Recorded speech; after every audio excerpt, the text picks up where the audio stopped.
स श स ह। ये संख्या में बेटा 4 हैं, कुछ नहीं याद करना है। उच्चरित होते समय जब हवा हमारे मुख विवर से बाहर निकलती है तो निकलने से पहले कौन मुलाकात कर लेता है बेटा? कंठ। कंठ का छिद्र जो है वह संकीर्ण हो जाता है, और जब संकीर्ण हो जाएगा, आप सोचो जरा कि हवा निकलती है, जब हवा यह निकलती है बेटा फेफड़े से, तो यह आती है तो जब उष्म होकर के आएगी स स स ह, स स स ह, जब यह बोलेंगे आप तो हवा लगातार जो निकलती है और यह हवा निकलेगी बाहर तो उष्म होगी, गर्म होगी। ये तो कन्फर्म आप जानते हैं कि मुख से निकलने वाली हवा आप देखते हैं ऐसे भी कॉमन गर्म होती है, लेकिन जब गर्म होने के कारण जो गले का कंठ का जो छिद्र है बेटा वो संकीर्ण होगा, और जब संकीर्ण होगा तो हवा अधिक गर्म होगी। जब हवा और अधिक गर्म होगी तो आप सोचो कि गले का वो जो संकीर्ण होगा वह और अधिक होगा, और जब अधिक होगा तो हवा को निकलने में संघर्ष का सामना करना पड़ेगा, और जब संघर्ष का सामना करना पड़ेगा तो हवा और उष्म जो निकल रही तो उससे और अधिक उष्म हो जाएगी।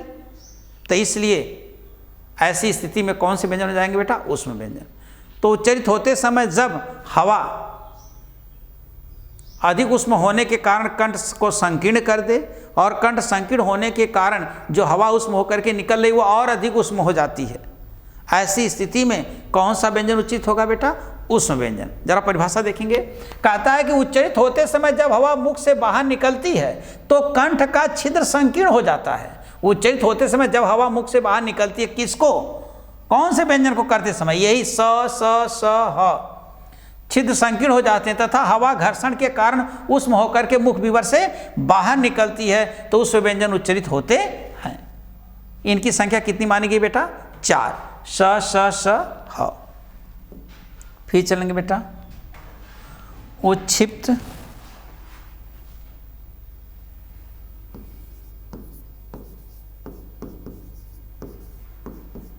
उच्छिप्त, द्विगुणी, उच्छिप्त द्विगुणी, विकसित या ताड़नजात।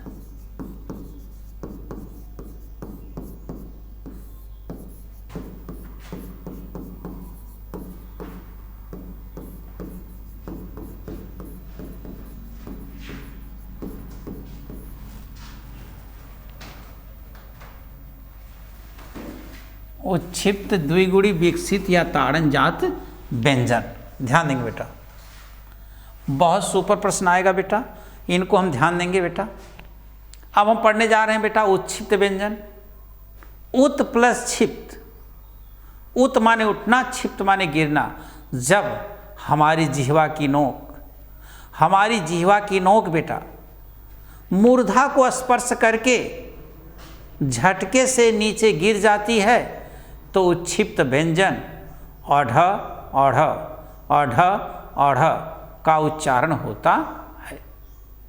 जब जिह्वा की आप बोल के देखो, अढ़ अढ़ अढ़ अढ़ बोलो, नो डढ़ डढ़, तो व्यंजन के हैं, ये उच्छिप्त व्यंजन है बेटा।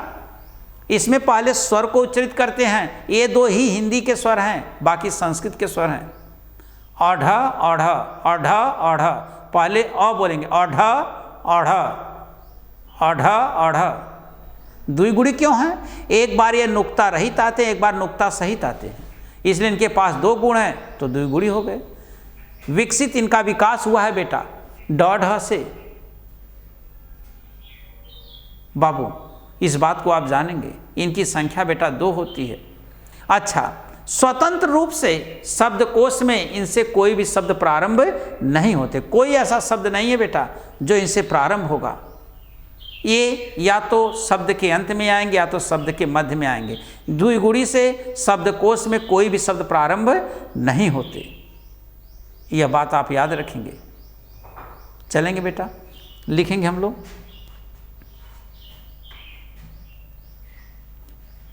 उच्चरित होते समय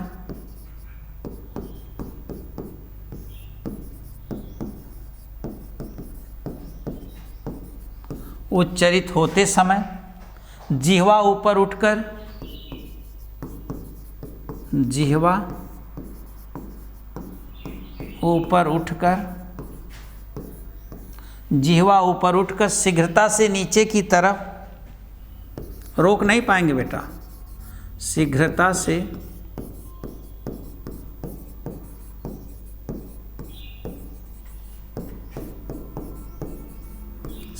से नीचे की तरफ बेटा आ जाती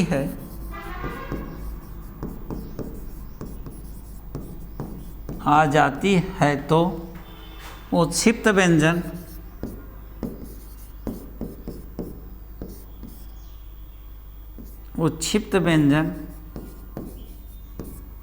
का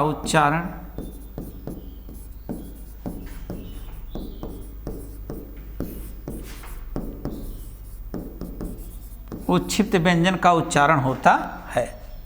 बाबू ध्यान देंगे, जब हमारी जिह्वा की नोक बेटा ऊपर की तरफ उठती है, और किसी पुस्तकों में जब हमारी जिह्वा ऊपर की तरफ उठती है और मूर्धा को स्पर्श करके झटके से ड ढ झटके से ड बोल करके रोकिए आप, ड ढ करके रोकिए आप, देखो नहीं रोक पाएंगे। तो जब हमारी जिह्वा बेटा मूर्धा को स्पर्श करके झटके से नीचे की तरफ गिर जाती है, शीघ्रता से गिर जाती है, तो उत्क्षिप्त व्यंजन अढ़ का उच्चारण होता है। अच्छा, ए संख्या में बेटा, ए संख्या में बाबू, ए संख्या में 2 होते हैं। ये हिंदी के 2 स्वर हैं, व्यंजन हैं। ये हिंदी के 2 व्यंजन हैं, 2 व्यंजन हैं। अढ़ की स्पेलिंग होगी बेटा आर, और अढ़ की स्पेलिंग होगी RH। आप लोग लिखते होंगे बेटा आजमगढ़ AZAMGARH। अच्छा, अब बाबू इनका नाम क्या रखा गया? द्विगुणी। देखेंगे, बहुत रोचक कहानी है बेटा। द्विगुणी क्यों कहा गया? द्विगुणी 2 गुण का है। पहला क्या है बेटा? नुक्ता रहित, यानी जिसमें नुक्ता न हो। जैसे आपने लिख दिया बेटा नुक्ता रहित में, नुक्ता रहित में शब्द एक लिख देंगे बाबू आप लोग, डमरू, डाली, और एक शब्द है बेटा लिख सकते हैं आप लोग इसमें ढक्कन। अढ़क्कन नहीं होता बेटा, अढ़क्कन मत लिख दीजिएगा, यहाँ लगा देंगे तो अढ़क्कन हो जाएगा, ढक्कन होता है बाबू। अच्छा, फिर उसके बाद ये तो हो गया बेटा दूसरा, नुक्ता सहित। नुक्ता सहित ये कौन है बेटा? सड़क, देखो आ गया ना। पढ़ना, आप आजमगढ़ भी लिख सकते हैं। तो इनके अंदर 2 गुण है बेटा, एक नुक्ता रहित का और एक नुक्ता सहित का। तो 2 गुण है तो द्विगुणी हो गए। इतना आप हाँ नोट। शब्दकोश में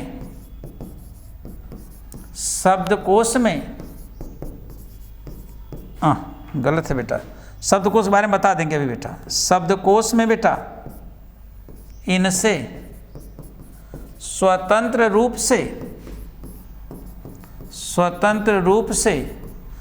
शब्दकोश में बेटा इनसे स्वतंत्र रूप से कोई भी शब्द प्रारंभ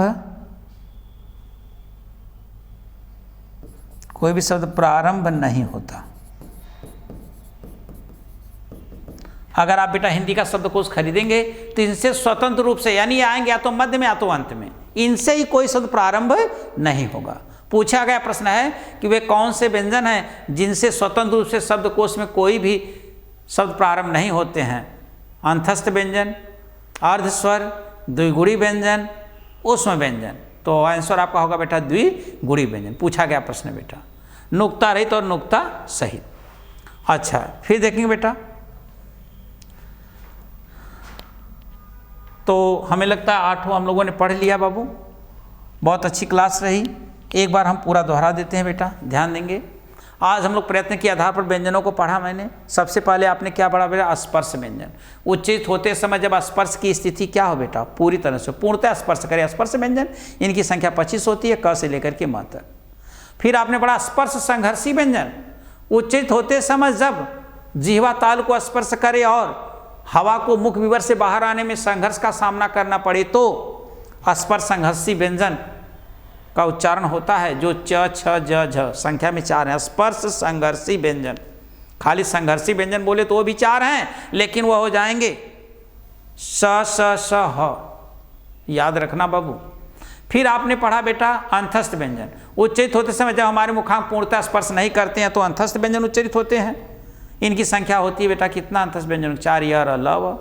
इनके उच्चारण करने की स्थिति स्वर और व्यंजन के मध्य के बीच की होती है बेटा। फिर क्या कहते हैं बेटा? फिर आपने पढ़ा बेटा अर्ध स्वर। उच्चरित होते समय जब हमारे मुखांक आंशिक रूप से स्पर्श करें बेटा। आंशिक रूप से कहने का क्या तात्पर्य है बेटा? आंशिक रूप कहने का मतलब बेटा न के बराबर हो। इनकी संख्या 2 होती है, य और व। फिर आपने पढ़ा बेटा इसके बाद अंतस्थ व्यंजन के बाद आपने पढ़ा बेटा ऊष्म व्यंजन।